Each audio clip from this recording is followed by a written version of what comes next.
मुझे इग्नोर किया जा रहा है, सब मुझे जज कर रहे हैं। कभी नोटिस किया है, एक इमोशन आता है और तुम्हारा पूरा रियलिटी व्यू चेंज हो जाता है। तुम एंशियस होते हो और लगता है कुछ बुरा होने वाला है।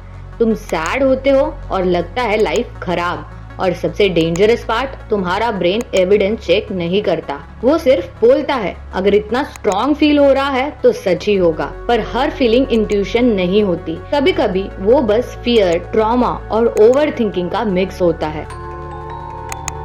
Welcome to mind layers. यहाँ हम साइकोलॉजी को सिंपल, डीप और रियल बनाते हैं। चलिए समझते हैं आज का टॉपिक। तुम्हारी फीलिंग रियल हो सकती है पर उनका कंक्लूजन जरूरी नहीं। इमोशन प्रूफ नहीं होता, बस एक टेम्पररी स्टेट होता है।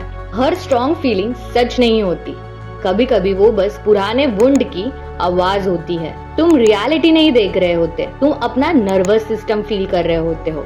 और इसी तरह फियर स्लोली फैक्ट बन जाता है। अगर एंजाइटी आते ही तुम्हें फ्यूचर डेंजरस लगने लगता है तो तुम अलोन नहीं हो। ह्यूमन ब्रेन का एक डेंजरस ग्लिच होता है। अगर कोई इमोशन बहुत स्ट्रांगली फील हो तो हम उसे सच मान लेते हैं।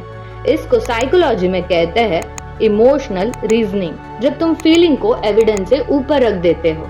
एग्जाम्पल से समझते हैं। महाभारत में भी जैसे धृतराष्ट्र, उन्होंने अपने बेटे के लिए इतना फियर और अटैचमेंट फील किया था कि उन्होंने रियलिटी देखनी ही बंद कर दी। इमोशन इतना स्ट्रॉन्ग था कि गलत को भी सही मान लिया। स्ट्रॉन्ग इमोशन ने उनकी रियलिटी डिस्टॉर्ट कर दी और वही इमोशनल रीजनिंग करती है। बहुत से सेलिब्रिटी पब्लिक क्रिटिसिज्म के बाद आइसोलेट हो जाते हैं। एक नेगेटिव कमेंट उन्हें फील करवाता है कि सब मुझे हेट करते हैं। रियलिटी मिलियन सपोर्ट कर रहे होते हैं, पर ब्रेन इमोशन को फैक्ट बना देता है। इमोशन जूम करता है पेन पे और रियलिटी ब्लर हो जाती है। जैसे रामायण में कई फियर और इनसिक्योरिटी ने उन्हें कन्विंस कर दिया था कि राम उनके बेटे का फ्यूचर छीन लेंगे। इमोशन इतना स्ट्रॉन्ग था कि उन्होंने रियलिटी से ज्यादा अपने फियर पे ट्रस्ट किया। फियर जब कंट्रोल लेता है तो इंसान सच नहीं देख पाता। गुड न्यूज, थॉट और रियलिटी सेम चीज नहीं होते। सिर्फ अवेयरनेस से ये पैटर्न वीक होना स्टार्ट हो जाता है। तुम्हारा इमोशन गलत नहीं है, बस उसका कंक्लूजन शायद एक्यूरेट ना हो। जब तुम इमोशन और फैक्ट को अलग देखना सीख जाओगे तभी पीस स्टार्ट होगा। तुम सोच रहे हो ऐसा क्यों होता है? इसके पीछे सिंपल ब्रेन मैकेनिज्म है। ब्रेन का काम तुम्हें हैप्पी रखना नहीं है, सेफ रखना है। इसलिए वो फैक्ट से पहले डेंजर पे रिएक्ट करता है। जब इमोशन इंटेंस होता है तो ब्रेन का एक पार्ट एमिगडाला अलार्म मोड में चला जाता है और उस मोमेंट पे लॉजिक स्लो हो जाता है। ब्रेन शॉर्टकट लेता है। अगर बॉडी इतना स्ट्रॉन्ग रिएक्ट कर रही है, थ्रेट रियल ही होगा। इमोशन पहले आता है, स्टोरी बाद में बनती है। इमोशनल रीजनिंग में ब्रेन एविडेंस कलेक्ट नहीं करता, सिर्फ फीलिंग को कंफर्म करने वाले सिग्नल ढूंढता है। इसलिए स्ट्रॉन्ग इमोशन के टाइम हम रियलिटी नहीं, अपना फियर इंटरप्रेट कर रहे होते हैं। तो इस ट्रैप से बाहर कैसे निकले?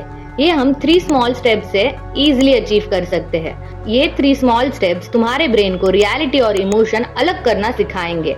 इमोशनल रीजनिंग को स्टॉप करने का गोल इमोशन को सप्रेस करना नहीं है, उन्हें समझना है। Step 1, name the emotion. पहले पॉज करो और बोलो, मैं क्या फील कर रहा हूँ? Fear, rejection, shame, anxiety.